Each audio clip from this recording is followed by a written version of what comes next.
छत्तीसगढ़ के सीएम विष्णुदेव साय बेमेतरा दौरे पर रहे। आप बता दें, रायपुर में पीएम के मन की बात कार्यक्रम में शामिल होने के बाद सीएम बेमेतरा रवाना हुए। उन्होंने बेमेतरा दौरे को लेकर पत्रकारों से जानकारी साझा की। उन्होंने बताया कि बेमेतरा में पंथी नृत्य का आयोजन है, जिसमें शामिल होने के लिए वे जा रहे हैं।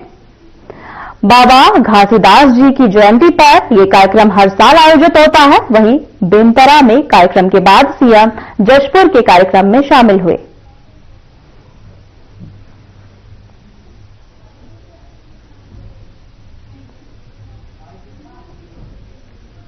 आयोजन है, प्रदेश स्तर का आयोजन है और ये हर साल होता है, तो उसमें जा रहे हैं। ये बाबा गुरु घासीदास की जयंती के उपलक्ष्य में पंथी नृत्य प्रतियोगिता होता है और उसके बाद जशपुर में कार्यक्रम है, पेंशनर संघ उनका सम्मेलन है वहां पर, तो उसमें भाग लेंगे।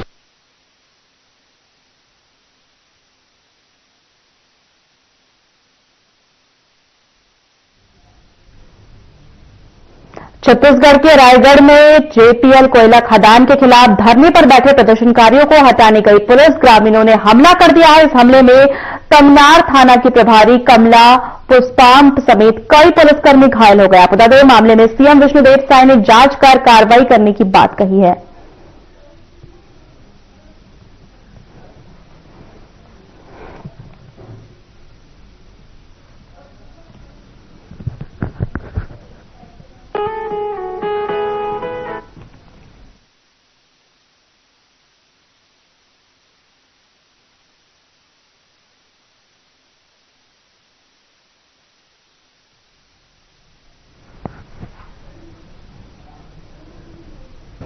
कांग्रेस अपना 141वां स्थापना दिवस मना रही है। पीसीसी चीफ दीपक बैज ने राजीव भवन में पार्टी का ध्वजारोहण किया है, जिसके साथ राजीव भवन में संगोष्ठी भी की जा रही है। बता दें, संगोष्ठी में कांग्रेस के इतिहास, विचारधारा और लोकतंत्र में उनकी भूमिका पर चर्चा की जा रही है। कार्यक्रम में प्रमुख रूप से पीसीसी चीफ दीपक बैज, पूर्व मंत्री सत्यनारायण शर्मा, शहर और ग्रामीण के जिला अध्यक्ष सहित कांग्रेस के वरिष्ठ नेता और कार्यकर्ता मौजूद रहे।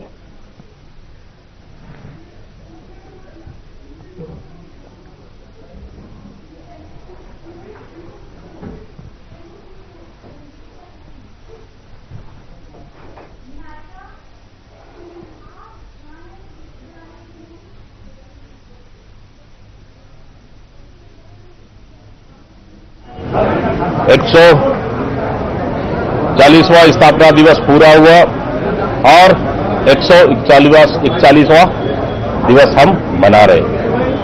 देश के आजादी की लड़ाई से लेकर देश के नवनिर्माण तक कांग्रेस का महत्वपूर्ण योगदान रहा है और उसी के योगदान को लेकर आज पूरे छत्तीसगढ़ प्रदेश एवं देश में सभी जिला मुख्यालय, ब्लॉक मुख्यालय एवं मंडल एवं बूथ स्तर तक जो कांग्रेस की देश की आजादी की लड़ाई, स्थापना से लेकर आजादी की लड़ाई तक की योगदान का। खबर कांकेर जिले से है, जहां कांग्रेस पार्टी के नवनियुक्त जिला अध्यक्ष बसंत यादव लगातार विधानसभा क्षेत्रों में जाकर कांग्रेस पार्टी के बूथ, जोन, सेक्टर और ब्लॉक अध्यक्ष, मंडल अध्यक्ष, यूथ कांग्रेस, महिला कांग्रेस सभी से मुलाकात कर पार्टी के मजबूती के लिए काम कर रहे हैं। आप बता दें, बसंत यादव ने खास चर्चा में क्या कुछ कहा, आइए आपको सुनवाते हैं।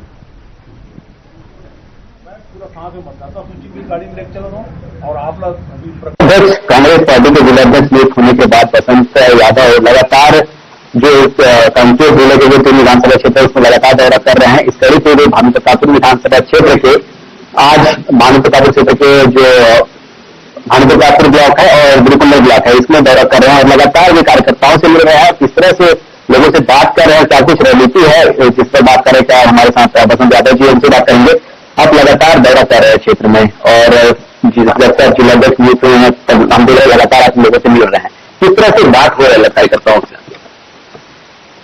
देखिए, एक चीज है कि मैं पदभार ग्रहण करने के बाद अपने कार्यकर्ताओं से मिलने आया मैं, और ब्लॉक स्तर में सभी ब्लॉक में जाके अपना बूथ, जोन, सेक्टर और ब्लॉक अध्यक्ष और मंडल अध्यक्ष से मैं मिल रहा हूँ। महिला कांग्रेस, यूथ कांग्रेस, MSI और सेवा दल, आदिवासी कांग्रेस, किसान कांग्रेस, जितना विंग है कांग्रेस के, सभी कांग्रेस के विंग से मैं बात कर रहा हूँ।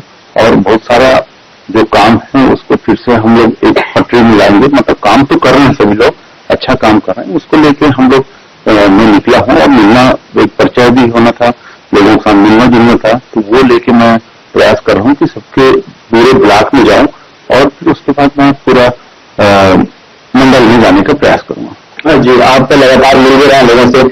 किन बिंदुओं को लेकर आपसे चर्चा वगैरह क्या करता हूँ, क्योंकि हम देख रहे हैं कि आप पिछले सरकार थी कांग्रेस, लेकिन इस बार आप सफलता नहीं है और फिर से लाने के लिए सरकार में आप किस तरह से पहल कर रहे हैं, किन बिंदुओं पर आप कार्यकर्ताओं से चर्चा कर रहे हैं? देखिए, मेरा पहला लक्ष्य संगठन मजबूत करना और सभी संगठन में मैं बूथ तक मजबूत करना चाह रहा हूँ।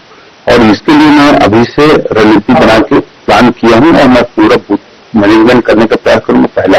दूसरा महत्वपूर्ण ये है, सरकार के, केंद्र सरकार, राज्य सरकार के बहुत जन विरोधी जो काम है उसके खिलाफ मैं लोगों तक आंदोलन में जा रहा हूँ, लोगों तक पहुंचाने की बात कर रहा हूँ, लोगों को अपना बात संदेश दे रहा हूँ। चाहे मनरेगा का बंद करना और भी बहुत सारा छोटा छोटा काम है, सरपंचों को कोई काम नहीं मिल रहा है, बहुत सारे लोग आज विकास काम ढाक पड़ा हुआ है, किसान बहुत तकलीफ है, धान खरीद नहीं हो पा रहा है, कूपन नहीं कर रहा है, उसको लेके भी हम लोग बातचीत कर रहे हैं। SIR का बात मैं बोल रहा था, आप देख रहे हैं कि लाखों मतदाता काट रहे हैं। इसके लिए तो आप अगर कांग्रेस विपक्ष में है तो कांग्रेस तो हमको काउंटर करना ही पड़ेगा। तो हम लोग प्रयास कर रहे हैं कि ये बात पूरे मैं अपने मंडल तक, ब्लॉक अध्यक्ष और बूथ तक ले जाने के लिए मैं निकला। जी, आप लगातार अपनी बूथ तक जा रहे हैं, कार्यकर्ताओं से मिल रहे हैं, लेकिन देखने में आता है कभी कभी गुटबाजी की बात आती है, तो उसको किस तरह से देखते हैं? देखिए, अभी सिर्फ एक ही ग्रुप रहेगा कांग्रेस का और कोई गुटबाजी नहीं रहेगा। अगर कोई हमसे सपोज कोई नाराज होगा, हम उससे भी जाके मिलेंगे, बातचीत करेंगे और सभी साथ मिलकर काम करेंगे।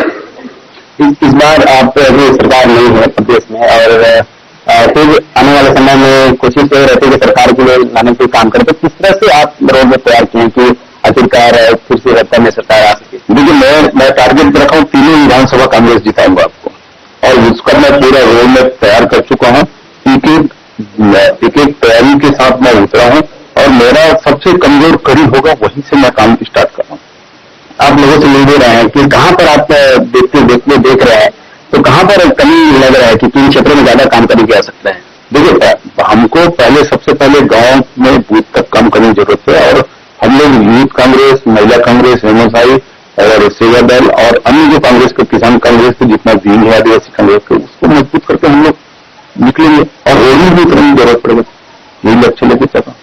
जी, बहुत बहुत धन्यवाद यादव जी। तो ये तो बसंत यादव जिनका बात करना है कि आने वाले समय में जिस तरह से जो तीनों विधानसभाओं में कांग्रेस पार्टी को जीत दिलाएंगे और किस तरह से अभी कांग्रेस में लगातार जो काम करे, कार्यकर्ताओं को किस तरह से रिचार्ज किया गया और फिर से उनमें एक नया जोश पैदा किया गया जिससे लोगों तक पहुंचे और जिस तरह से बेहतर काम कर फिर से प्रदेश में कांग्रेस सरकार लाया जाए, इस पर भी इनका पूरा फोकस देखने को मिल रहा है। के साथ अनिल कुमार, हर खबर, छत्तीसगढ़।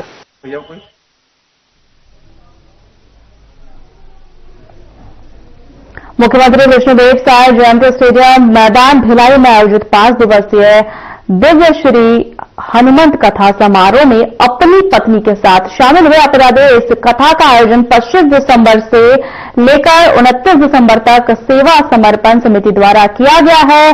प्रसिद्ध कथावाचक पंडित धीरेन्द्र कृष्ण शास्त्री जी ने कथा से हजारों भक्तों को मंत्र मुग्ध किया है। मुख्यमंत्री साय ने कथावाचक पंडित धीरेन्द्र कृष्ण शास्त्री का छत्तीसगढ़ की 3 करोड़ जनता की ओर से शत शत नमन और स्वागत किया है। साथ ही मुख्यमंत्री साई ने कहा कि छत्तीसगढ़ की जनता के लिए बहुत सौभाग्य की बात है कि पूज्य पंडित धीरेन्द्र कृष्ण शास्त्री के श्रीमुख से 5 दिनों तक दिव्य श्री हनुमंत कथा का रसपान करने को मिला है।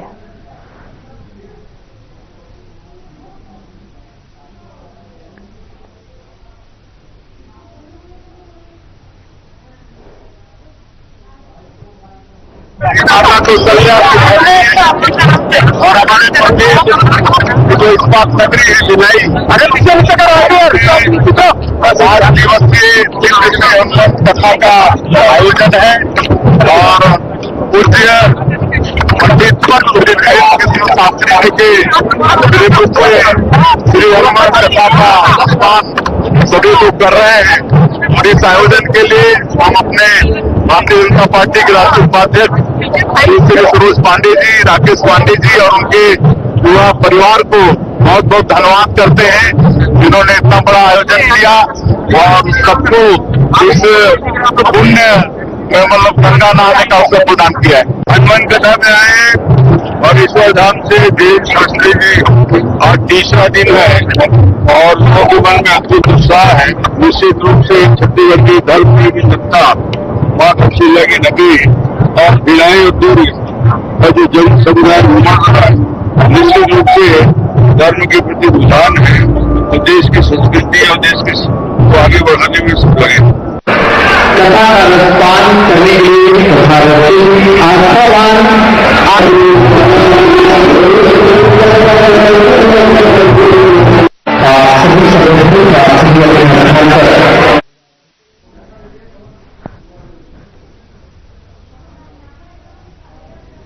खबर दुर्ग से है, जहां गोकुल नगर स्थित हलवा शक्ति स्थल में अखिल भारतीय हलवा हलवी समाज द्वारा आयोजित 35वां मिलन समारोह और शक्ति दिवस के अवसर पर सीएम साय शामिल हुए। समारोह में दुर्ग लोकसभा क्षेत्र के सांसद विजय बघेल, छत्तीसगढ़ प्रदेश राज्य अन्य पिछड़ा वर्ग आयोग के उपाध्यक्ष ललित चंद्राकर सहित अन्य अतिथि और समाज के लोग मौजूद रहे। अकोला कार्यक्रम स्थल में पहुंचने के बाद मुख्यमंत्री ने माता दंतेश्वरी की पूजा अर्चना कर कार्यक्रम का विधिवत शुभारंभ किया।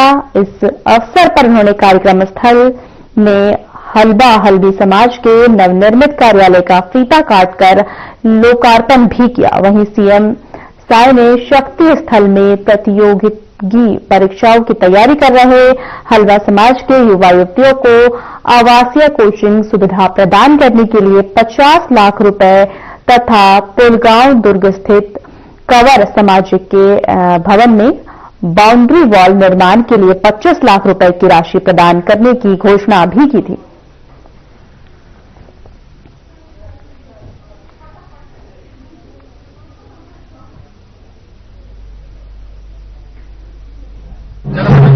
मुख्यमंत्री छत्तीसगढ़ शासन और खास करके हमारे आदिवासी समाज से हमें तो गर्व है कि हमारे बीच में उनका आगमन हुआ मुख्य अतिथि के तौर पे मुख्यमंत्री जी का।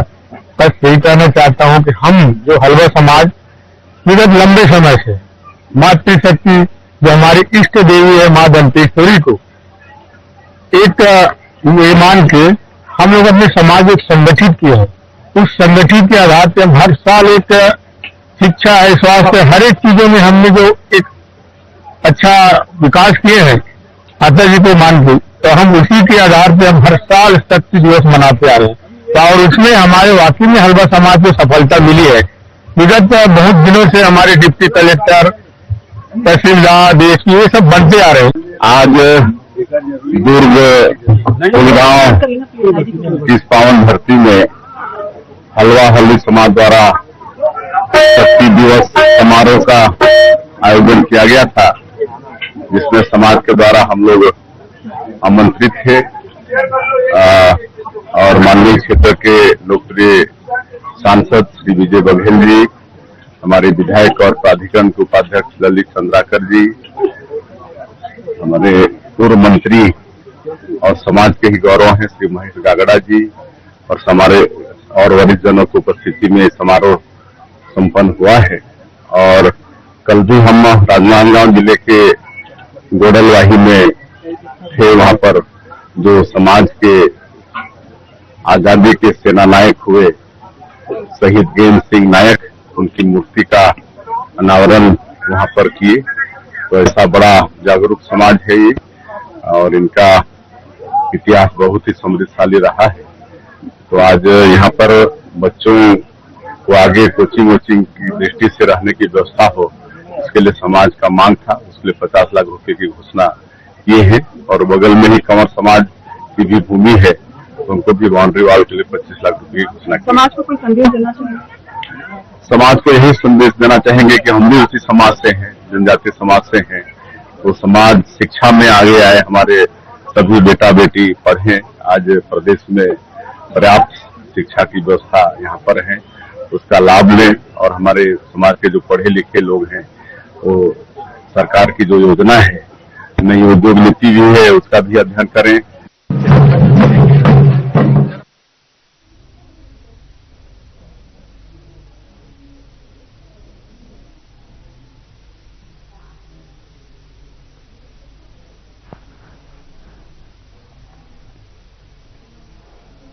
कांकेर जिले के पंखाजूर स्थित छोटे कपसी में समाज ने अपनी एकजुटता का परिचय दिया। दरअसल छोटे कपसी के दुर्गा मंदिर प्रांगण में एक विशाल हिंदू सम्मेलन का आयोजन किया गया। आपको बता दें कि इस आयोजन का मुख्य उद्देश्य क्षेत्र में बढ़ रही धर्मांतरण की गतिविधि पर लगाम लगाना है और लोगों को अपनी जड़ों से जोड़ना था। तो वहीं इस सम्मेलन में सैकड़ों की संख्या में सनातनी जुड़े और वहां वक्ताओं ने मंच से धर्म की रक्षा और ऋषि मुनियों की शिक्षाओं को अपनाने पर जोर दिया।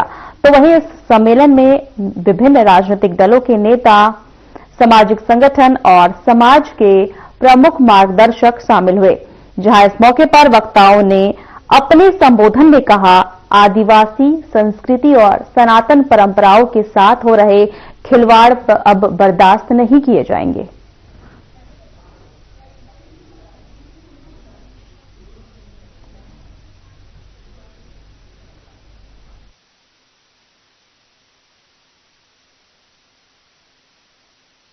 देखिए, हमारी जो सरकार है वो निश्चित ही जो धर्मांतरण जो हो रहा है उस विषय को लेकर गंभीर है और आने वाले जो समय है, जहां तक हम लोगों को जानकारी मिला है कि धर्मांतरण के खिलाफ विधानसभा में प्रस्ताव लाया जाएगा और उस पर भी कड़ी कार्रवाई होगी। ये हमारी सरकार की ओर से प्रयास चल रहा है। आज हिंदू सम्मेलन था, कितने लोग आयोजन हुए थे? क्योंकि 1000 के ऊपर आज यहाँ पे हिंदू भाई बहन सब यहाँ पे आए हुए थे और बड़े धैर्यता के साथ यहाँ पे जो वक्ता है हमारे भावेश जामराज जी, उनके हर एक बात को एकदम गहराई से सुने और कहीं ना कहीं पे हमारे जो हिंदू भाइयों का बहनों का जो भी है, जो परिवर्तन हो रहे हैं, अपने धर्म छोड़ के दूसरे धर्म में जा रहे हैं, तो आज के ये जो सभा हुई और जो बात इन्होंने इनके मुंह से सुने तो कहीं ना कहीं पे परिवर्तन का ये कह रहे। कापसी में आज हिंदू सम्मेलन का आयोजन किया गया है, जिसका मुख्य वक्ता भुवनेश्वर जामराज जी थे और सभी ग्रामीणों को, हमारे हिंदू सनातनी धर्म के जितने भी हमारे क्षेत्र में है, सभी को बुलाया गया है और सभी ने यहाँ पे आके अपना हिंदुत्व का परिचय दिया और हिंदुत्व के बारे में धैर्यपूर्वक हमारे वक्ताओं ने जिस तरह से बताया गया है, बड़ी धैर्यपूर्वक उनको सुना गया है और हम चाहते हैं कि पूरे क्षेत्र में हिंदुत्व का परचम लहरे। देखिए, हिंदू बने सभ्यता, हिंदुत्व बने हिंदू सभ्यता के अमृत दूत। आज समस्त परिकोट क्षेत्र में जगह जगह पर हिंदू सम्मेलन का आयोजन किया गया। आज भी काफी क्षेत्र में इसी तारतम्य में विशाल कार्यक्रम का आयोजन किया गया, जिसमें हमारे मुख्य वक्ता के रूप में प्रदेश से हमारे भाई साहब भी आए हुए हैं और ये जो पूरे परिकोट क्षेत्र में जो किस प्रकार से आयोजन को सफल किया जा सकता है, हमारे यहाँ के खंड संचालक हमारे चित्तरंजन भाई साहब एवं उनके पूरे टीम का बहुत सहयोग है और हम लोग उनसे सीख रहे हैं। क्या है कि हम लोग में भी कमी है, हिंदू जगह नहीं है अभी हिंदू को जगाने के लिए और उनको क्या अधिकार है, उनको उस चीज को उनके सामने रखने के लिए और उनके लिए क्या उपयुक्त है, क्या सही है। देखिए, ये हिंदू सम्मेलन का आयोजन इसलिए किया गया कि हमारा जो क्षेत्र है हिंदुओं के ऊपर बार बार अत्याचार होता जा रहा है और हिंदुओं के बीच आकर हमारे हिंदू जागृत नहीं है। यदि वो जागृत होता तो अन्यत्र जो समाज है, मुसलमान समाज अपना ईसाई धर्म में, इस प्रकार का परिवर्तन नहीं होता। वो परिवर्तन को रोकने के लिए आज समाज को एकत्रीकरण करने के लिए कि समाज जब एकत्रीकरण होगा तो ही हमारा समाज यहाँ पे अच्छे रूप से रह पाएंगे। और वही कारण है कि समाज में जो आज पूरी क्रिया चल रहा है ईसाई लोग आज ईसाईकरण कर रहे हैं। हमारे यहाँ पहले 7% की स्थिति में था, आज 27% की स्थिति में आ चुका है, ये धर्मांतरण के कारण। तो इस प्रकार का धर्मांतरण न हो, हमारे यहाँ जिहादी मत का चल रहा है। आज हमारे क्षेत्र में मुसलमान लड़कियां हिंदू लड़कियों को मुसलमान भगा के लेके जा रहे हैं। आज भी हमारा समाज उसके ऊपर कोई एक्शन नहीं लिया है, जिसके कारण यदि इस प्रकार की स्थिति रहेगी तो हमारे जो हिंदू समाज है वो धीरे धीरे हिंदू समाज नहीं रहेगा, और इसीलिए समाज को एकत्रीकरण करने की आवश्यकता समझी, और इसीलिए ही हम लोग हिंदू सम्मेलन करने का प्रयास कर रहे हैं। हिंदू समाज को हिंदू सम्मेलन की आवश्यकता इसलिए जरूरी है क्योंकि दूसरे जो भी धर्म है या पंथ कह सकते हैं, धर्म तो एक ही है हिंदू, और दूसरे जो भी पंथ है हमारे, उन लोग विधर्मी जो है हमारे सनातन धर्म को धर्मांतरण करा रहे हैं, जिसके बहुत जरूरी है। जैसे कि एक फैमिली में हम जैसे बच्चे, कई सारे बच्चे होते हैं, तो एक पिता जो होते हैं सारे बच्चों को बुला के उनको गाइड करते हैं कि बेटा इस तरीके से करने हैं। उसी तरीके से हम हिंदू समाज को एक जगह बिठा के हमें सम्मेलन की जरूरत है, एकता की जरूरत है, ताकि हमारे हिंदू समाज ना बटे ना काटे। हमारे महिलाओं के ऊपर, हमारे बेटियों के ऊपर जो हो रहा है, विधर्मी जो कर रहे हैं, यहाँ पे लव जिहाद कर रहे हैं, इसीलिए बहुत जरूरी है कि हिंदू सम्मेलन हो।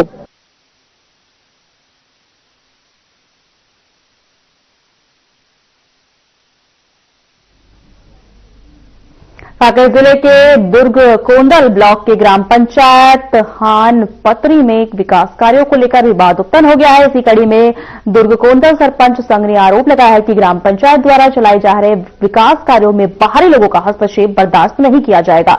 वहीं आपको बता दें कि बीजेपी मंडल महामंत्री रामचंद्र कल्लो ने अपने ऊपर लगाए गए आरोपों को निराधार बताया है और कहा है कि वह सरकार की योजनाओं को जनता तक पहुंचाने का कार्य कर रहे हैं और इस तरह के आरोप बेबुनियाद हैं।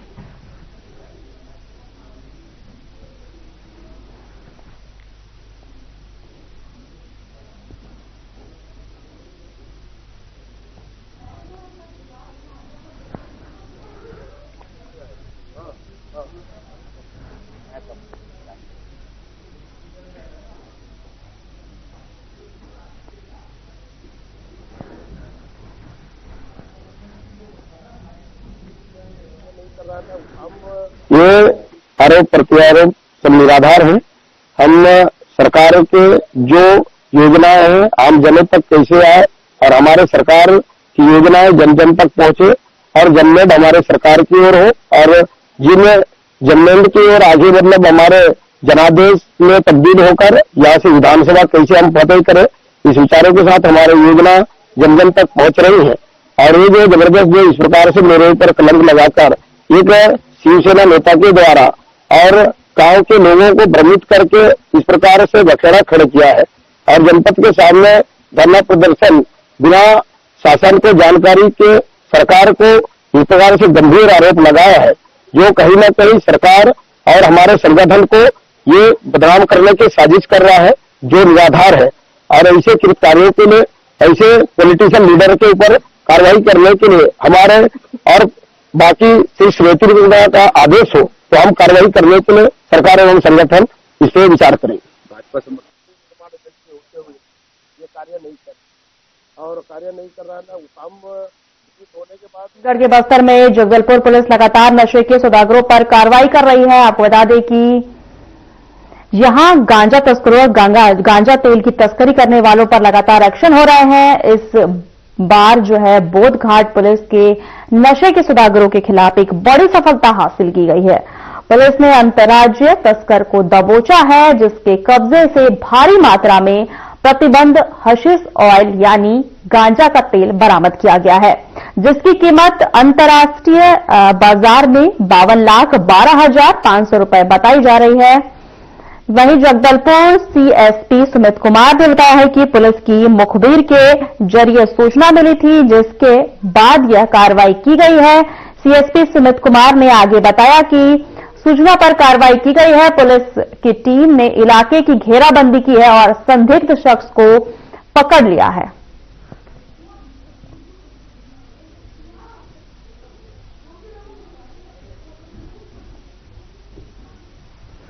कुछ महीनों दिनों से बस्तर पुलिस द्वारा लगातार नशा एवं नशे के परिवहन करने वाले लोगों पर कार्रवाई की जा रही है। इसी को ध्यान में रखते हुए क्रिसमस के पहले हमने एक अभियान चलाया था और इसके तहत हमको मुखबिर से सूचना प्राप्त हुई थी कि दिनांक 24/12/2025 को ओडिशा की तरफ से एक आदमी जिसकी उम्र 40 से 50 है, वह आड़ावाल क्षेत्र की तरफ कोई एक एनडीपीएस का प्रोडक्ट लेकर आ रहा था। जब ये सूचना प्राप्त हुई तब एसपी शलभ सिन्हा सर के मार्गदर्शन में हमने एक स्पेशल टीम का गठन किया और बोधघाट पुलिस द्वारा वहां पर चेक पोस्ट लगाई गई थी। मिली हुई इंफॉर्मेशन के तहत जब हमने उस आदमी की पहचान करी तो उसके पास हमको एक बैग मिला जिसके अंदर एक ब्राउन कलर का सेमी-विस्कस लिक्विड था। पूछताछ करने पर वह आदमी उस आइटम के बारे में इंफॉर्मेशन नहीं दे पाया, उसका सोर्स नहीं बता पाया। इसके अलावा उसके पास कोई नेसेसरी डॉक्यूमेंट्स भी नहीं थे।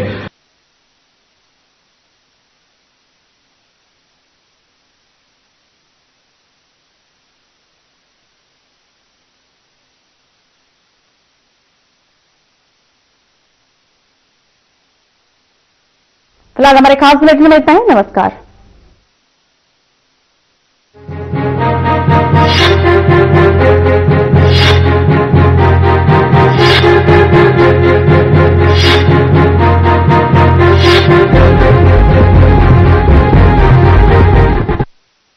लोग सेहत बनाने के लिए क्या क्या नहीं करते।